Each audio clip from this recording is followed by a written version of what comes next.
Welcome to New Human Living Radio Show, bringing you powerful interviews to awaken the power in you. Learn more at newhumanliving.com. And now your host, Les Jensen. Is reality a constant? I mean, if you were to document reality and write down what reality is, and then maybe I'd check back in with you in a decade or three, would you define reality the same? Or maybe reality's a constant and we're the variable. Like when you learned how to walk, right? Gravity didn't change. Gravity stayed the same, but you changed, and your experience of gravity changed.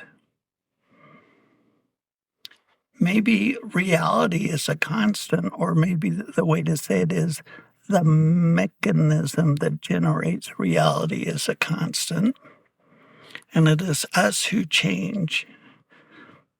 That changes our experience with reality, whatever the hell reality is. Hey, I'm super excited for tonight's episode. I think we're going to have a really fun conversation. I'm looking forward to it. The title of tonight's podcast is The Pattern and Its Impact on His Personal and Spiritual Growth and Relationship to Others. And our guest tonight is Kevin Jeffers. We're going to bring him on in just a minute. One of the things I really like about this podcast is the different perspectives that every guest brings. And we've had some really very wonderful guests. And it's always an insightful thing to view things from somebody else's point of view.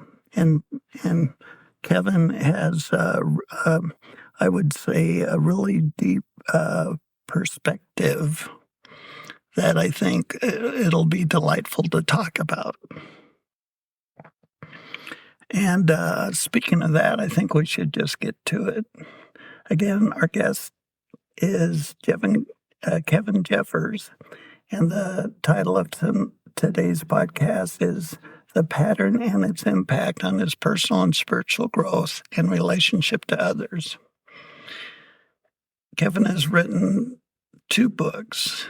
In his books, The Pattern, An Exploration of Consciousness, and Soul Retrieval, Guiding Souls to the Light, Kevin helps point you to a deep awareness of each soul as an expression of a creative intelligence, finding a way to exist on this planet within its time-space restrictions, and understanding that we are more than who we think we are. From an early age, Kevin encountered many unexplained experiences and phenomena that have expanded to include consciousness shifting, soul retrieval, past life recovery, energetic healing, and soul travel. When meditating, Kevin encounters an opening of his consciousness to the amazing interweaving of spirit, society, and the uplift of consciousness on the planet Earth. Inspired by this experience in his 30s, Kevin started writing a book that eventually became The Pattern, which touches on his experience and understanding of the pattern, as well as energy healing, soul retrieval, consciousness shifting, and more. Kevin's experiences of healing are diverse, but based on his simple realization that he could consciously, with a direct flow of energy, shift the alignment of the particles of energy shaping our individual reality. His experiences with soul retrieval, the subject of his second book, involve helping people retrieve their lost or incomplete souls through the process of passing over. This has become a major mission in his life with a focus on helping children and the elderly. You can learn more at thepattern.pub. Join me in welcoming Kevin to the show. Kevin, it's great to have you on the show. Well, thank you, Les. Appreciate you making the time to have a chat. Well, I like to get terms defined by the guest. When you say the pattern, I know you've written a book about it, but what are we talking about when we're talking about the pattern? The pattern, from my experience, is a construct of consciousness that we utilize in our growth experience in life. And the construct of consciousness is that each of us at any given moment in time express a different level of consciousness than we did, as an example, when we were children, or when we were young adults, or even as older people. Our shifting of consciousness informs us as to what our experiences are. The pattern, as I see it, is a larger construct. As what I would call it, it's an educational opportunity for the soul to move forward in becoming who their potential is. So when we talk about the soul, how would you describe the soul? The soul to me is an energetic body that is, I would say, forever. The soul is untouchable by any particular reality, but the soul is the compilation of our current expression of consciousness. Soul moves in and out of the physical body, is not dependent on the physical body. It is separate, but an integral part of the physical body. I would say this: the soul is our expression of our entire understanding of reality at any moment in time as it touches the physical body. The soul, as it is a part of a greater energetic construct, of which I have expressed as the pattern. So we incarnate into this life, and we click off a few decades or more, and then poof, here we are.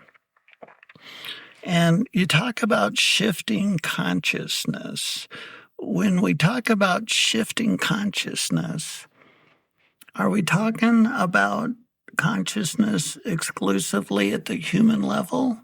Or does our soul shift its consciousness in kind as we shift our consciousness from our mind-ego perspective? Well, as we are physical beings, and the proof is we're here talking, we are limited by our ability to perceive more than that which is a part of our physical reality. So that's the physical consciousness. The super consciousness, or the soul, is a part of a greater expanded reality. That the body meets the soul in meditation, and the soul meets the body, which then, in that process, as I see it, shifts our consciousness from the mundane to the spiritual. So it's like meditating. When you're out and about in your life, you have certain concerns and issues and realities you have to deal with. But when you go, take a moment, relax, go into a meditative state, you're no longer fully encumbered by by your physical reality. You have an opportunity to expand who you are and how you perceive. And I view that as consciousness shifting is you're shifting from a perception of the reality of the physical life into the reality of a greater soul life. And so from the perspective of the greater soul life, if we make changes there, they instantaneously ripple down into our physical life. Well, there's definitely a rippling. The soul doesn't change per se, because the soul is, from my own experience, eternal. The forever part of who we are. I think it's more of a case where, as we shift our thinking, that we then open ourselves up to an experience of our greater self, our soul. And that is a process that we experience every day of the challenges and the experiences that we have, moving into a higher degree of consciousness, and then coming back to the limited experience of being a human, having a body. So when our soul chooses to incarnate into a life here on the planet, and it has an intention for this life, a purpose perhaps, and yet when we're born, for many of us, our memory is wiped and we forget. We forget who we really are. We forget the big I am, so to speak, at the core of our being. And I would suspect that many times people go all the way through their lives and they don't ever become aware, or perhaps fully aware, of the purpose of the soul had for that particular incarnation. It seems like the ego a lot of times can be the deciding factor whether something happens or not. I mean, if your soul's trying to inspire you to do something that your ego might be afraid of, the ego can push back and avoid really coming to terms or even understanding the purpose of their life, and likewise they can have a metaphorical cosmic 2x4. So the soul does something to wake them up. When we look at our ego, this sense of self that we have chugging along, how can we make our own self, our own ego, so to speak, more responsive and more reactive to our lives from a soul's perspective? I always say this, Les, is that we come into life basically as a blank piece of paper. And we do it by choice. Because we are souls and we're interconnected in higher levels of consciousness as a soul, we simply know too much to benefit from the experience of being alive. And the reasons for taking on a human body are widely varied. It could be as simple as the greater soul wants a joyride in the human body. The higher experience could be we come in as teachers to teach people how to move from the density of the physical body into the greater reality of spiritual consciousness.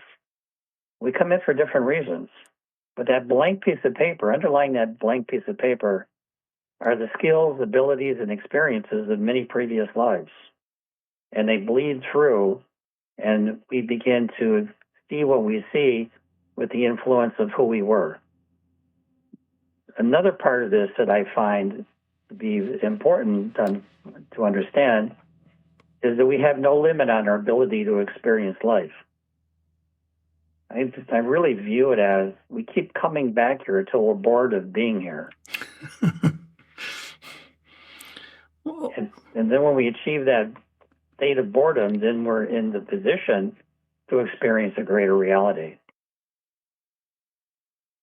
We keep coming back and making the same mistakes. We keep coming back and reliving the things that we are essentially stuck in until we release that point of contention or the point of sticking, so we can move on to a higher level of consciousness. And another example of that is that part of my background is I'm an artist. If I came in life after life after life as an artist, I think at a certain point it would get boring. I know people that are superbly connected to music, and their gifts arise from previous lives, but they're bored with the music. They want to move on to other things. And there are many ways to express consciousness other than one particular skill. It's like in sports, we call it a utility baseball player. That's the person that can play left field, shortstop, second base, first base, flawlessly, perfectly, and with beauty. But at some point, the experience of being a baseball player becomes fatiguing and uninteresting. So how we see this is that when we gain a skill and perfect a skill, we become available to more a life of more depth. I think inevitably we're all moving to a life of introspection, thought, and support of other people. Is it fundamental to every soul that their human eventually evolves into support of other people? I believe so. I believe that is really the underlying goal of each soul, is to expand beyond who they are, who they think they are, and moving into their potential. If you were always that baseball player and you became tired, what would you do next? As a soul connected to the greater consciousness, there would be a thing that you would want to do next. Each of us choose what the next thing is when we become tired of doing what we've been doing repetitively for time after time after time. So if a soul intends to incarnate as a musician, does the soul have the perspective of like how much there is to learn in a lifetime about being a musician? Or, is the soul, I guess I'm saying, can the soul intend to incarnate as a musician and then just partially through the life realize that it's no longer fulfilling, and therefore does the soul ever change intentions of a life during the life? Oh, absolutely. When you have completed whatever it is that you need to complete, you move on. That's just the nature of consciousness, is to never stay in one particular point forever. Since the soul is a multidimensional, nonlinear intelligence, and our egos tend to be just the opposite,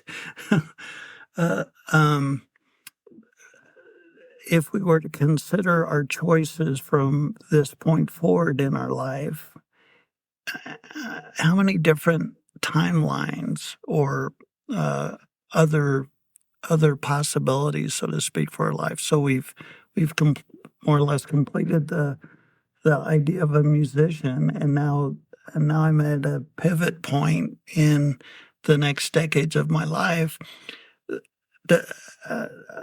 I've always been fascinated by a nonlinear, multidimensional awareness, and to get our ego to even comprehend what that means is kind of folly, because, like we were talking on the phone the other day, a linear mind just, from my perspective, it just can't wrap. You can use all the sentencing you want, and you'll fall short of understanding a nonlinear, multidimensional intelligence from a linear perspective. Les, if we had those skills, we'd be doing them. We'd be engaged in the process now. The saving grace of this is that people get bored. They get bored of what they're doing, what they're thinking, what they're acting. They get bored of their environment. The current life or the life that you're engaged in may just simply be no longer fulfilling or satisfying. Right. And instead of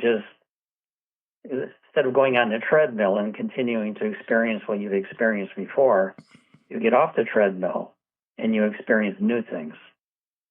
And the multidimensionality is a result of a process of separating the soul from the body, not terminally separating it, but being able to separate it long enough to experience a greater reality. And that takes time and energy and thought, meditation. I like to say meditation because meditation is the process of relaxing and releasing from the physical body. It's not something that suddenly comes upon us. It's a skill and a process that we learn through our various physical lives. Essentially, outside of human reality, there is no time. Time is a manufactured construct that we take on when we're incarnated. Time and space are limitations that we select to push ourselves to a greater understanding of reality. Nice. So, just to touch on that a little more. So, if we run out of gas, so to speak, and get bored with music, like I'll give you an example. I was given the inspiration to write a book, and my ego said, "Oh, hell no! Who am I to write a book? I don't. That's not me. I don't want to write a book." And there was a big arguing match between my heart and soul and my mind, and luckily my heart and soul won out, and I wrote a book, and I've written several books since, and it turns out I enjoy writing books. So if I'm at a pivot point in my life and my soul knows me better than I know myself, so to speak, how can I query possible new directions in my life? How can I ask my soul, show me possibilities for my life? Is that through like dreams, or is there a more direct interaction we can have with our soul? I think the options are limitless. We can live a life of wakeful dreaming, or we may need to have the mechanism of sleep to allow a dream to shape our thinking. We can go into meditation and become available for different expressions of consciousness. It's what your personal preference is. A lot of folks don't believe that they can do this. It's to me, I've traveled around all over the world for a long, long time, more than 40 years. And I find that different cultures have different beliefs, have different constructs of consciousness that are unique to that society. I've been in Tibet a number of times. And the sense of reality and accountability of a culture that's dedicated to a greater reality is very different than that of Americans, as an example. We pray, we're thoughtful, but do we actually think that the greater reality extends itself into our daily life? Whereas some societies, the greater reality is a part of their daily life. So where you choose to come in and what you choose to experience and experience with will determine to a large degree the level of consciousness that you're expressing through your physical body. So how do we know we're interacting with our soul? So say I query my soul, show me possibilities. of what my life might be. And I mean, people can channel personas that are not their soul. I mean, is there a way to measure or the merit or the validity that your soul is indeed talking to you, or you're not getting influenced by some other circumstance? You know, with experience, you learn how to listen.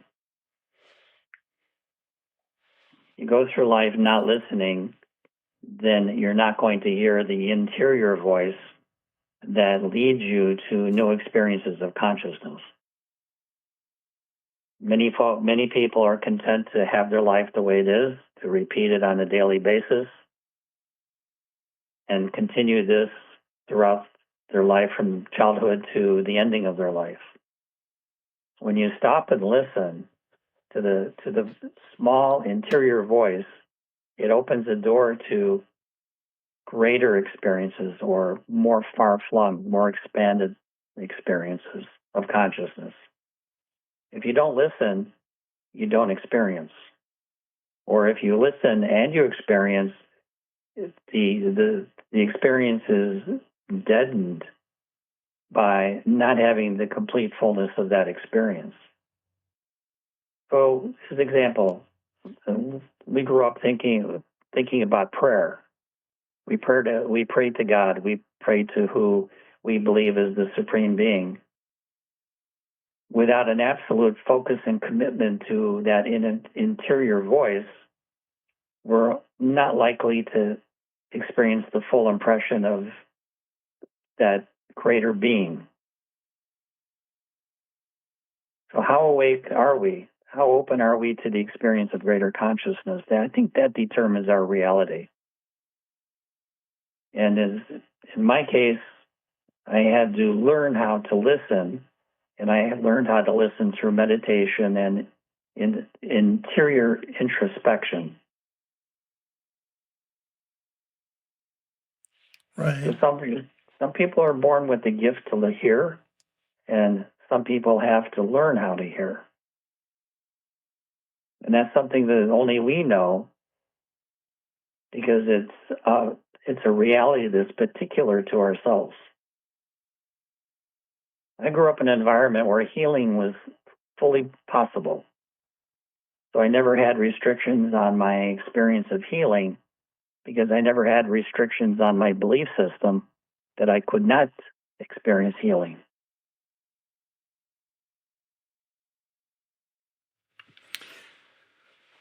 So how do we reprogram our belief systems? By determination. If you're not content with what you're experiencing, then you need to take the time to listen to that small interior voice that will illuminate why you are not experiencing a greater reality. Is that something you want to do? If it's something you want to do, you will find yourself inclined to go through any number of processes that awaken you or open you to the interior voice. And I think that interior voice is how many people say, guardian angel, guardian soul, whispering in my ear, which would be touching my consciousness about the potential and possibilities of a greater awareness. And to have that, we need to take the time and balance our lives between the pure physical and the spiritual. One foot in the world and one foot not of this world. and balance. Right. The experience of here and there, balanced, opens many doors of perception.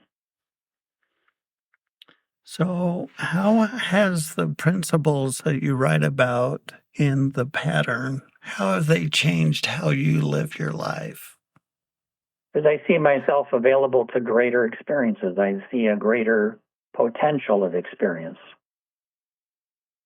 The direct experience of an expanded consciousness came later in my life, and it was shocking. It was not something I was prepared for. I thought that by meditation and by healing and by being available to higher levels of consciousness, that would have been part and parcel of an experience of greater consciousness. And as it turned out, it was just one step. And each step led into a greater reality. So I didn't expect the experience of the pattern, because what I saw in that moment in time, that actually lasted a very long time, was that we work hand in hand with our higher self. Our higher self guides us to to increased experiences of spirit. And I say that as we are spirits, we are a soul in a physical body, and when we realize that we're more than our body, and we step outside of that limitation of the body, we experience a greater freedom in spirit. And the pattern to me is very simply a tool that we use to expand our consciousness to a greater understanding of spirit. And whether we regard it or don't regard it or believe it or don't believe it, to me, doesn't make any difference, because it's there to help guide us into a greater consciousness. So I call it the pattern because it's a pattern of consciousness that is unique to each of us and is actively guiding us to the greater experience of consciousness or spirit. You can talk about wanting to experience spirit. You can write about it. You can do any number of things and not actually achieve that experience of a greater reality. But it's there, it's available, and it's a part of us. It's like our lifeline out of the physical life. In the physical life, we come in, as you know, as children, not knowing. I call it a blank piece of paper many times, but it's like a blank piece of paper. We learn, we color the page, we expand what we're feeling and experiencing, and the art or the drawing that we make of our lives becomes more colorful, more impactful, and more meaningful. I don't see a meaningful life being solely devoted to the physical self, the body. I see us in the body as the potential to learn the full dimension of who we are. Right. Well, now, you've written 2 books. We've talked about the pattern, and your other book is Soul Retrieval, Guiding Souls to the Light. Can you give us the premise behind that book? Yeah, that was an interesting turning point in my life where I had developed the ability to step out of my body in my higher form of consciousness. And I saw that there is, in the greater reality, there is a need for people who can to work in the process of releasing souls that are what I call stuck in the Earth energy system due to various reasons. And I can give an example of that. You have a relative who has developed Alzheimer's, and they die, they pass on. At the moment of death, they don't really automatically go to the light. They're more confused because their greater consciousness is struggling to pull them through their physical consciousness that they have retained when they have died, but they don't know how to go into the light. And I think moving into the light is the natural next step from life to life, where we pull ourselves into what you might call heaven, I call the light, which is where we have the opportunity to retool ourselves and prepare for our next life. and do what we need to do to continue the road of expanded consciousness. But I saw that many souls are stuck here on the earth due to many, many reasons. I could enumerate some of them: the sudden death, death by violence, mental incapacity, dementia, Alzheimer. The list goes on of shocking moments of death that are disorienting. And who we are doesn't die when our body dies, it continues. But there can be a high level of confusion at death as to who we are and where we're going. Fortunately, most of us, when we die, are brought into the light by family members or previous relationships in spirit. But there are those who cannot find their way into the light and they need assistance. And personally, I was fascinated by that transition from the physical to the spiritual, because there was such an immense variety of experiences. Probably the most impactful experience I ever had was what I say in the book is retrieving, connecting with the soul of a child who had died in the violence of war. They didn't know where their parents were. They didn't know what was happening. There was a high degree of confusion. They weren't released immediately into the light. They needed assistance to move into the light. So how the heck did that happen on my part was that through the years of meditation and self-consideration and really a gift of spirit, I learned to move from the confines of the energy of the physical body into the greater energy of the spiritual body. So I use that ability to pull people through into the lights. So when because I'm a bit of a skeptic in many regards about this kind of work, I went through a process. Someone had trained me in a process of knowing where you were, finding out the name of the person that you were working with, what their experiences of their death was, and checking on it and validating it. And there was enough validation of the history background of the person being brought into the light that I could verify it for myself. Another way that would happen is that someone would say, "Can you check on my father?" Someone who had passed. And in one example, 15 years ago, and I moved into that space where souls reside before they move fully into the greater consciousness, and met the person that I viewed as the father, but things change at the point where you passed on. And there was a physical description, his nationality, the color of his hair, what he was doing which was building a house, and an attitude that particular soul had that I relayed to the daughter. And I don't know at any point if I'm making something up or if I'm experiencing something else. So I relayed what I had seen to the daughter, and she started crying. And I said, why are you so emotional? She said, "You described my father exactly. He passed 15 years ago in a boating accident." So that's the kind of validation that I seek to keep me on track in reality. So I'm not creating an illusory experience. I'm just simply reporting on what I've seen and done and heard in spirit.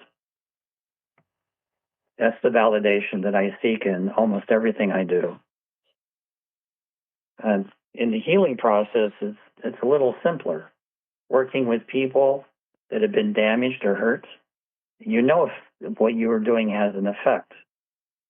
If they're healed or put on the road to being healed, that is a fact that you can check before you went into the healing process and after the healing process is finished. That's a lot easier.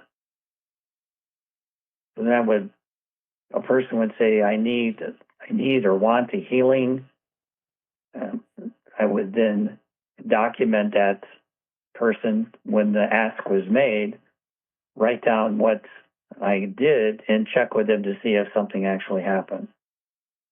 So these experiences can be validated if you take the time to do so. Right. Well, I had a thought that, so if the father had passed and had been deceased for 15 years, since time is a linear thing, is their experience of uh, the time after their death the same as 15 years to us, or could it be a lot shorter and or a lot longer? I see it as a moment of forever. There is no real discernment of the passage of time. There's their experience in the greater reality. The person that was experiencing time was the daughter. When she was a teenager, her father died. When she was in her 30s, she was seeking to connect with him again. So the daughter experienced the linear time because she's in the physical reality, but the father really didn't know the passage of time. It had no impact on him because he was living in a greater reality, an expanded reality. So every moment it was forever for the father, but for the daughter, it was day by day by day. So how do you approach the father? I mean, kind of walk us through what it's like to, after that first contact, to the point where you're guiding them to the light. Well, that was interesting because in this case, I tried to find the father one night when I went into the meditative state, and I couldn't find him. So then I called up the daughter and I said, I can't find your father, but I have an idea. Why don't you tonight connect with your father, since he does come to you in dreams? And the day after that, through that interconnection between myself and the daughter and the spirit of the father, I was able to reach the father through the daughter. Because the daughter knew where he was. Unconsciously, she knew where he was. In spirit, she knew where he was. So it was a matter of tapping into the consciousness of the daughter, who in turn was connected with the father. I found the father. And in these particular experiences, the spiritual reality becomes the reality. So for me and myself, and the father was real.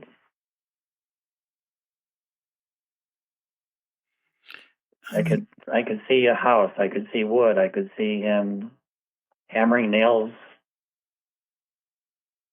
through the lumber, taking a moment to have a chat and expressing that his daughter asked me to stop by and they see how he was and ask him to reach out to her because she needed him at that moment.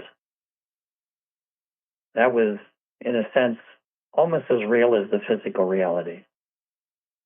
But then when I pulled back and returned to my body in my own personal physical reality, that started to dissipate.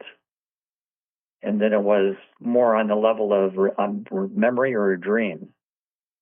But at the moment of contact, it was real. Because I don't exist in that reality, super consciousness, all the time. What was important to me in that interaction is the daughter benefited from the connection with her father, which she says she did dream about him, so that worked.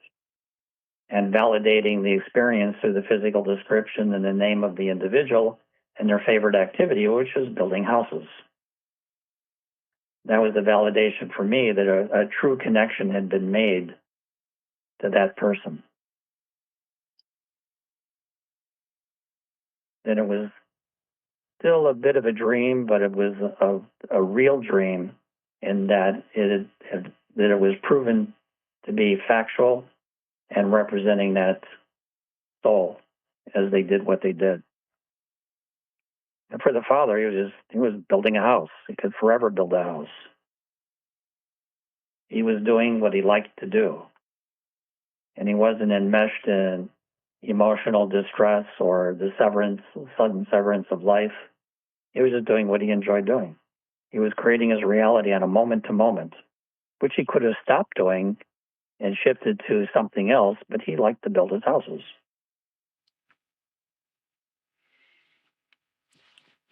I remember the first time I did a past life regression, I had no experience at all with it. And my God, when I came into my body of the previous life, I was soaking wet on a very old Christopher Columbus era ship in the middle of the ocean at night during a hurricane. And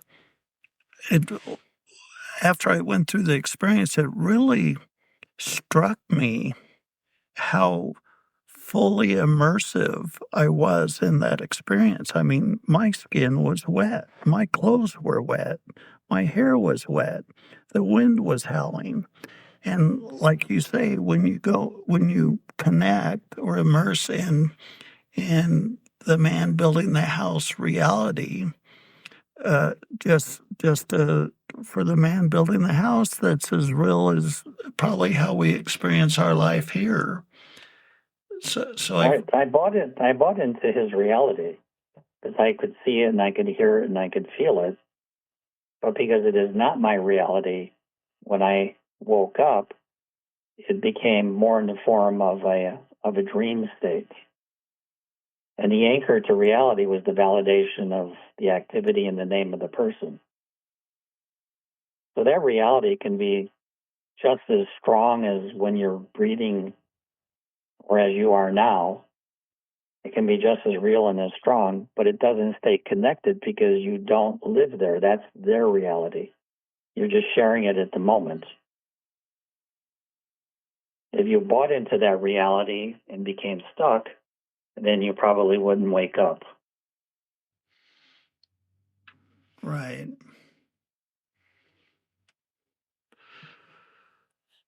Well, now, Fortunately, we have resources, physical resources, that pull us back to life, and one of which is breathing.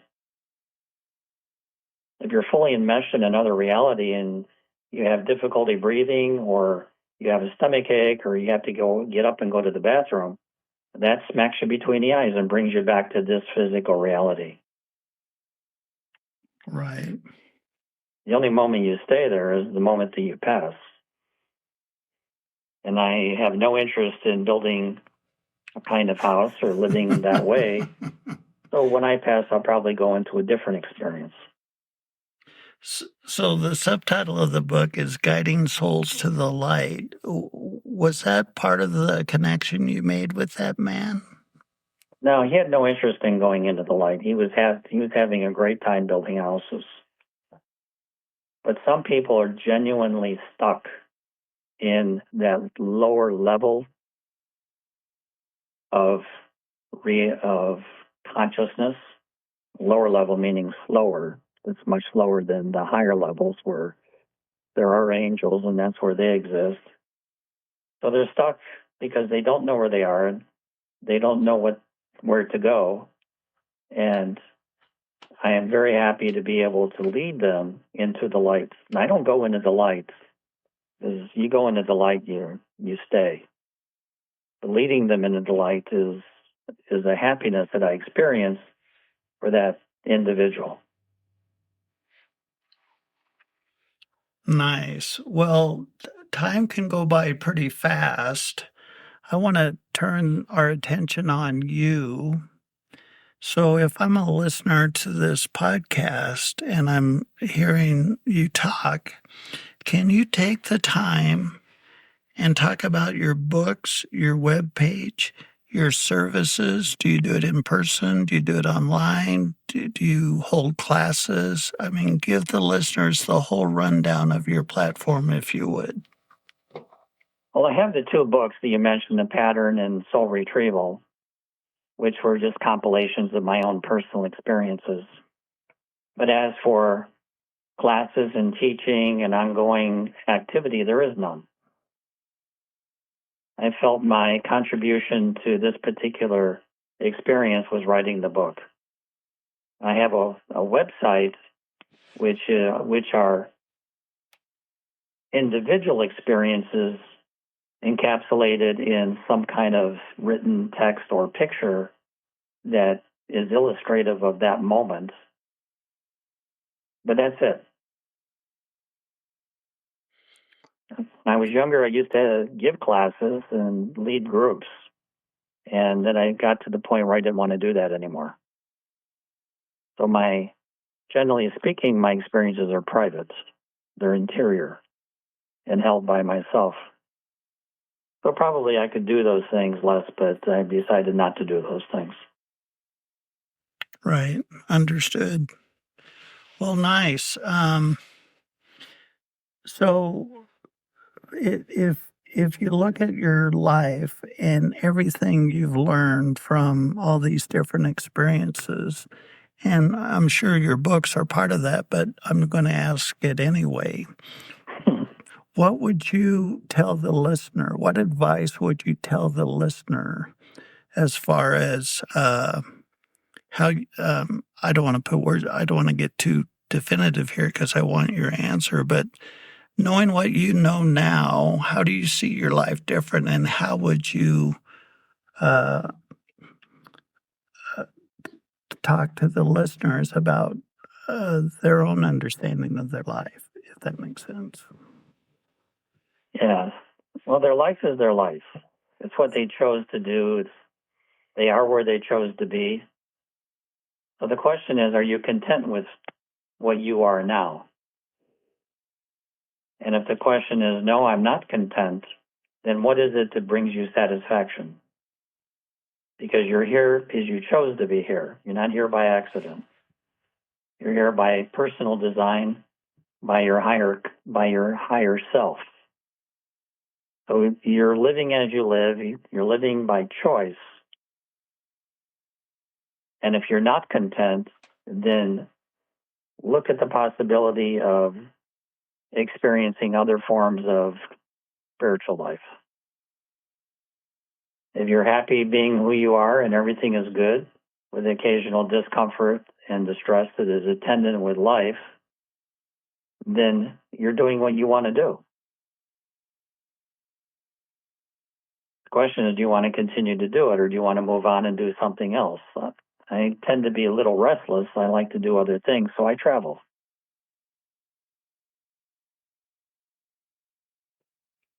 Well, nice.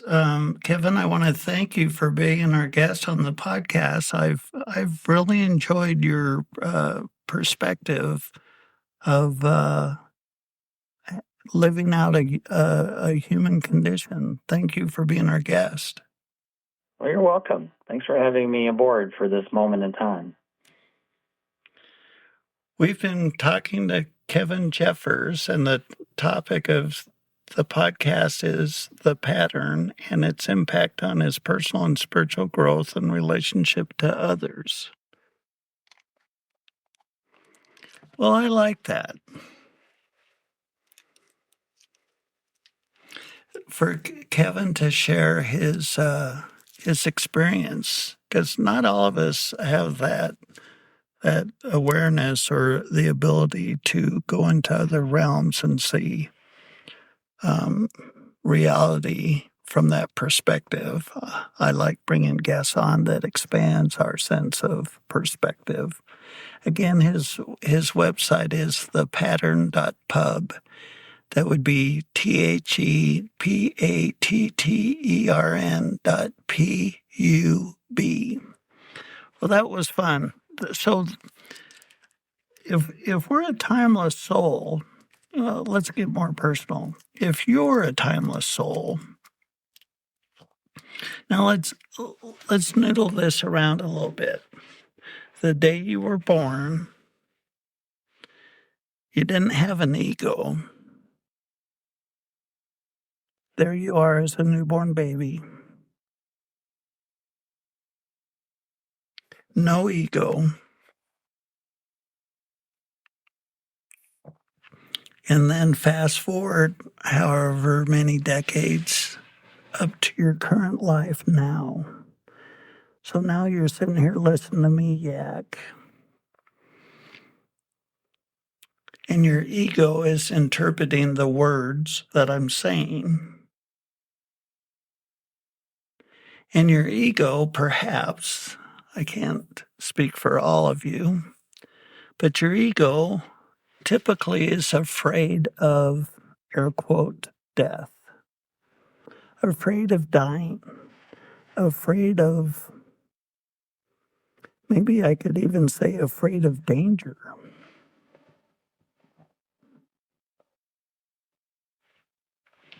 But you've incarnated many, many times. You've died in every one of those incarnations, and here you are again. And when you die from this incarnation, most likely you'll be back for another incarnation. And so really, like Kevin said, the essence of us is untouchable by human intentions. So what am I getting at here? Could I say, what are you afraid of? Oh, are you playing small? Are you playing worried? Are you playing scared? Is your mind wringing its hands because it doesn't know how the narrative's going to play out? Doesn't know what the next chapter is going to look like? Is your mind overwhelmed by what it's observing in the collective, in this karmic tsunami? Are you paralyzed by the view of life on the planet? Are you anxious? Are you concerned? And then I could flip that over. What the hell are you going to do with your life? From this moment on, what's possible for your life? What if we, instead of taking a worried or concerned or anxious point of view, what if we take the view of, well, hell, I'm a timeless soul. Nothing on this planet can touch my essence. I don't have anything to worry about. Whatever I choose, it'll be okay. No matter what happens, I'll be okay. Well, that's a whole different mindset there. Do you think humanity is anxious for a new paradigm, a new narrative? The collective heart of humanity? Does humanity want a more kind and generous life? What kind of a future would you prefer for yourself? I mean, how about just flat out daydreaming? Just wipe whatever's going on in your life off the table for a minute. Don't worry, your life's not going to be threatened. Just set aside your life and daydream. What would you like to do with your life? What do you get excited about?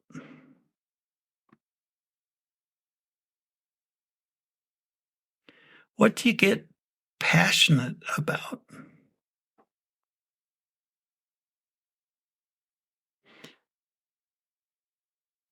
What are you doing when time slips away and you look up thinking it's been 15 minutes and it's been 2.5 hours?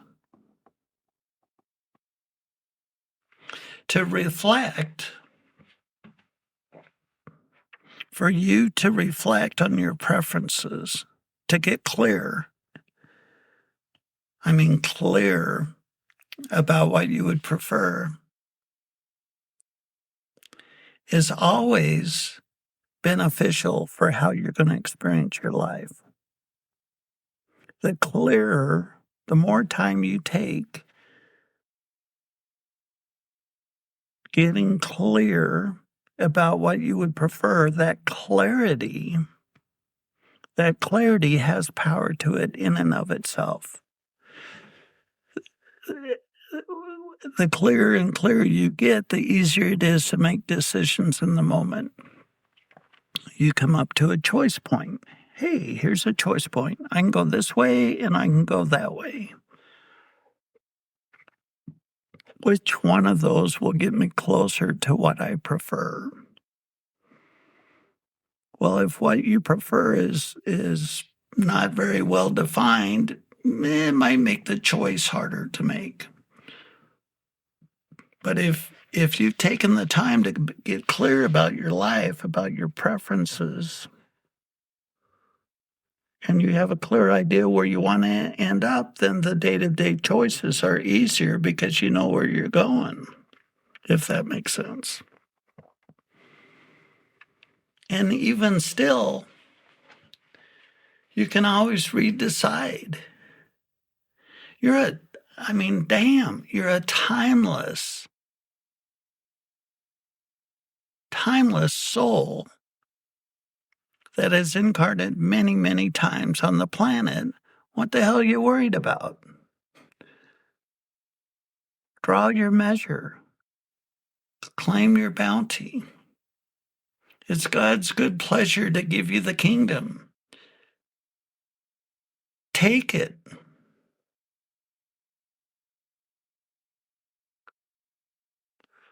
Only you will decide, and you will decide whether you decide or not. You have made a decision.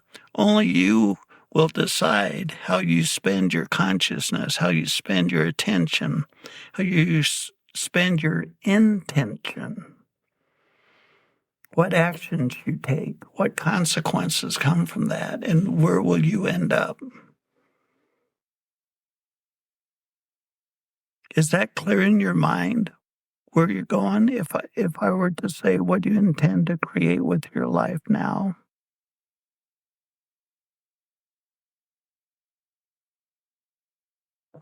Has the answer come into your head because you've thought about it today and maybe even yesterday and the day before? The more you focus your consciousness, the more likely it's to come about.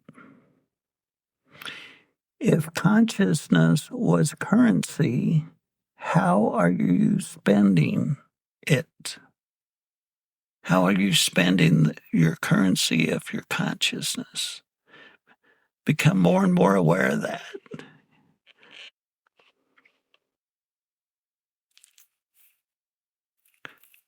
I think it was Henry Ford that says, whether you think you can or whether you think you can't, either way, you're correct.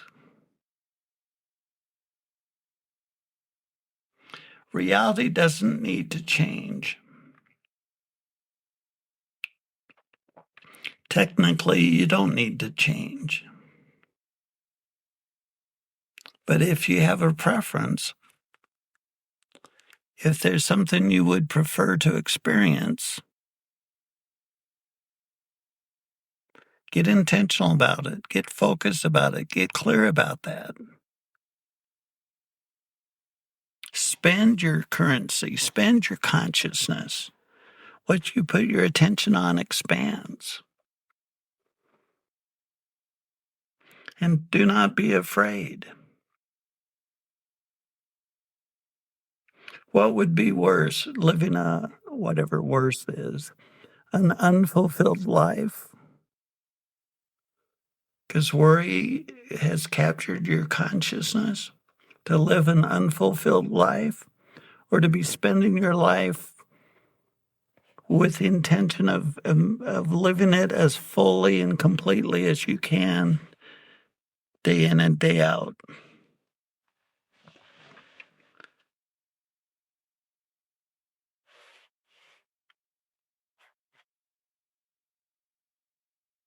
You are the Creator Incarnate. It is done unto you as you believe. Get clear about that and step into it and own it.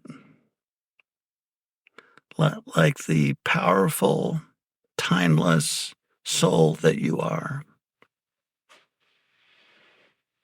Well, I hope you enjoyed tonight's episode. I did. I like Kevin's experience, the breadth, the vastness of his experiences of both the physical plane here on planet Earth and the etherical plane that is much, much bigger than Earth is. Well, very nice. Here we are at the end, and here you are too. You showed up for yourself.